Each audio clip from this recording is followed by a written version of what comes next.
Beryllium হয়েছে। Next question number 103-এ যাই, চলো দেখি 103 কি বলেছে।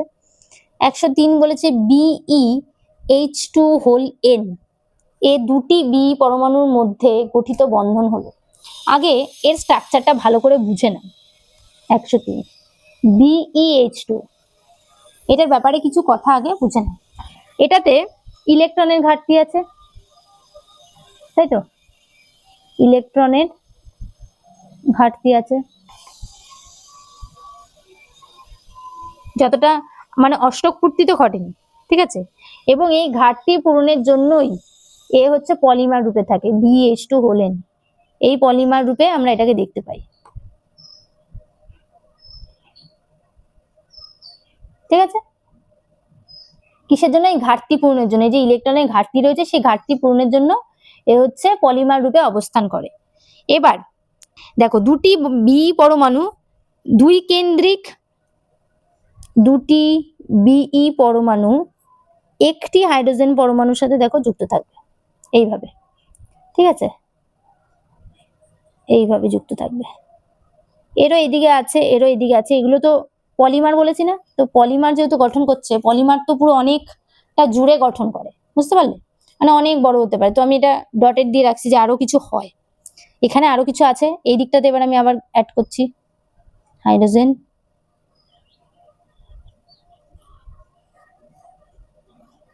দুদিকে দিয়ে দিচ্ছি, এদিকে হাইড্রোজেন, এদিকে হাইড্রোজেন। একটাই তো উপর নিচে করব, জাস্ট এই, আবার এই, এদিকে হাইড্রোজেন, এদিকে হাইড্রোজেন, ঠিক আছে? আবার একটা বেরিলিয়াম চাইলে আমি জুড়তে পারি, এই যে বেরিলিয়াম, এই। এবার এদিকে কেমন হবে? ডটেড, এদিকে বোল্ড, ঠিক আছে? সো এরকম ভাবে জুড়ে আছে এরা। দেখো ভালো করে জিনিসটা বোঝো, অন্য একটা কালি দিয়ে দেখাই তোমাদের যে কেন এটা, যে দুটি বি পরমাণু দুটি 3 কেন্দ্রিক 2 ইলেকট্রন হাইড্রোজেন সেতু বন্ধন করে। মানে এই জিনিসটা দেখো, এটা কি করলো? দুটি, লেখাটা একটু লিখে দিই, দুটি বিই পরমাণু কি করেছে? দুটি 3 কেন্দ্রিক,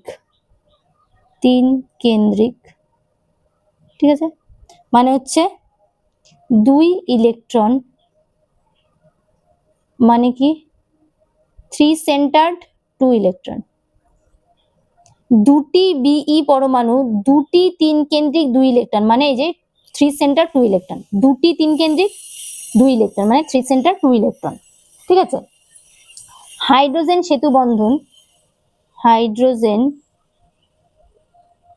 সেতু বন্ধন, এই যে এটাকে সেতু বলছে, এটাকে সেতু বন্ধন বা বানানা বন্ড দিয়ে যুক্ত আছে, দ্বারা যুক্ত থাকে, ঠিক আছে? কেমন হলো? কেন হচ্ছে এটাকে দুটি 3 কেন্দ্রিক 2 ইলেকট্রন বলছে? 3খানা কেন্দ্র, এই যে 2খানা বি একটা হাইড্রোজেন, এটা দিয়ে 3খানা কেন্দ্র তৈরি হয়েছে। এবং বেরিলিয়ামের কটা ইলেকট্রন আছে? লাস্ট কক্ষপথে 2টো ইলেকট্রন আছে, তাই জন্য 2 ইলেকট্রন দুটি 3 কেন্দ্রিক বলা হয়, ঠিক আছে? এই যে এটাকে। আবার তুমি এটাকে ধরবে সেম ভাবে, এইটার সাথে যখন তোমার এইদিকেও প্রচুর আছে, এইদিকেও প্রচুর আছে, এরকম তো অসংখ্য আছে, এন লেখা আছে না, এন মানে অসংখ্য থাকতে পারে। তাহলে কেন বুঝতে পারলে? যে দুটি বি পরমাণু দুটি 3 কেন্দ্রিক 2 ইলেকট্রন হাইড্রোজেন সেতু বন্ধন, এই যে হাইড্রোজেনের মাধ্যমে বন্ধন করেছে, দ্বারা যুক্ত থাকে।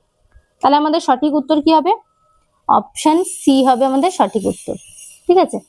104-এর সঠিক উত্তর অপশন সি। 103-এর সঠিক উত্তর অপশন সি, ঠিক আছে? 104ও একই প্রশ্ন আছে, 104টা এখানেই করে দিচ্ছি। বলছে BH2 যৌগে বি পরমাণু সংগ্রহায়ন অবস্থা কটা বন্ধন দিয়ে যুক্ত আছে? একটা, দুটো, তিনটে, চারটে। যদি 4টে বন্ধন দিয়ে যুক্ত থাকে তাহলে কি হয়? sp3। তাহলে আমাদের সঠিক উত্তর কি হবে? sp3, মানে অপশন সি হবে আমাদের সঠিক উত্তর, ঠিক আছে? এটাও sp3, এগুলো sp3, সবই sp3, মানে BH2 হোল N এর কথা যদি বলা হয় তাহলে sp3 হবে, ঠিক আছে? তাই আমাদের সঠিক উত্তর হলো সি। বোঝাতে পারলাম আশা করি? ভালো করে জিনিসগুলো বুঝে পড়বে, ঠিক আছে? লাগলে আরো একবার ভিডিওটা দেখবে। নেক্সট পরের প্রশ্ন বলেছে, পরের প্রশ্ন, নিচের কোনটি সমযোজী যৌগ? ঠিক আছে, নিচের কোনটি সমযোজী যৌগ? এটা আমরা খুব সহজেই ফাজান্স রুল দিয়ে বলতে পারবো, ফাজান্স রুল দিয়ে বলতে পারবো। ওখানে আমরা কি পড়েছিলাম, phi is equal to charge of cation by size of cation। ঠিক আছে, তাহলে অপশন এ আছে CaH2, অপশন বি আছে SrH2, অপশন সি আছে BaH2 আর অপশন ডি আছে BeH2। সমযোজী বন্ধন কে ভালো করবে? সমযোজী বন্ধন যার ফাই এর মান বেশি পাবো সে ভালো সমযোজী বন্ধন করতে পারবে। ঠিক আছে, এটা আমরা জানি। যারা মনে করছে এই জিনিসটা আরো ডিটেলসে পড়তে চাইছো, রাসায়নিক বন্ধন যে চ্যাপ্টারটা আছে, রাসায়নিক বন্ধন, সেটার দেখবে ফাজান্স রুলের ওপর আমার কিন্তু প্রচুর ভিডিও বানানো আছে। সেখান থেকে প্রশ্ন উত্তরগুলো দেখলে এই জিনিসটাই টপিকটা আরো বেশি ক্লিয়ার হয়ে যাবে। ওকে, যাই হোক, প্রত্যেকটারই দেখতে পাচ্ছি চার্জ তো সমান, Ca2+, Sr2+, Ba2+, Be2+, charge তো প্রত্যেকেরই সমান। তাহলে চার্জ দিয়ে আমার আর ভেবে লাভ নেই, আমি এখন কি দিয়ে ভাববো, সাইজ দিয়ে। সাইজ কার সবচাইতে ছোট? এর সবচাইতে ছোট, কারণ beryllium, magnesium, calcium, strontium, barium, radium, এটা হচ্ছে গ্রুপ 2, ওপর থেকে নিচে নামলে সাইজ কি হয়, বড় হয়, তাই জন্য এর সাইজ সবচাইতে ছোট। আর যার সাইজ অফ ক্যাটায়ন যত ছোট হবে ফাই এর মান বড় হবে।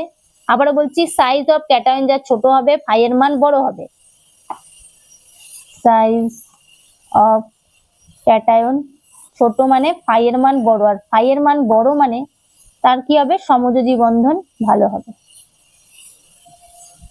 ঠিক আছে, ভালো হবে। তাই আমাদের সঠিক উত্তর কি হবে, BeH2। ঠিক আছে, ইজি জিনিসটা। তাহলে পরিচ্ছেদ 6.17 আমাদের সম্পূর্ণ কমপ্লিট হয়ে গেল। খুব কম সংখ্যকই প্রশ্ন ছিল, সেই জন্য ফটাফট কিন্তু কমপ্লিট হয়ে গেল। যাদের ভিডিওটা ভালো লাগলো তারা অবশ্যই নিজের বন্ধু বান্ধবের সাথে শেয়ার করো, তাদেরকে দেখাও। অনেক অনেক বেশি আমার চ্যানেলটাকে সাবস্ক্রাইব করো, এটাই চাইবো। বন্ধু বান্ধবের সাথে বেশি বেশি করে শেয়ার করো, তাহলে আমার ভিডিও করার ইচ্ছাটা কিন্তু আরো বেড়ে যাবে ধীরে ধীরে। পরবর্তী দিন আমরা পরবর্তী পরিচ্ছেদ শুরু করব, তো সেই পরিচ্ছেদগুলো দেখতে হলে চ্যানেলটাকে সাবস্ক্রাইব করে বেল আইকন প্রেস করতে হবে, তাহলে কিন্তু তোমরা পরবর্তী প্রশ্নগুলো কি হচ্ছে না হচ্ছে সেটারও আপডেট পেয়ে যাবে। তো আজকের ভিডিওটা আমি এখানেই শেষ করছি। ভিডিওটা কেমন লাগলো কমেন্ট করে কিন্তু একদম জানাতে ভুলো না।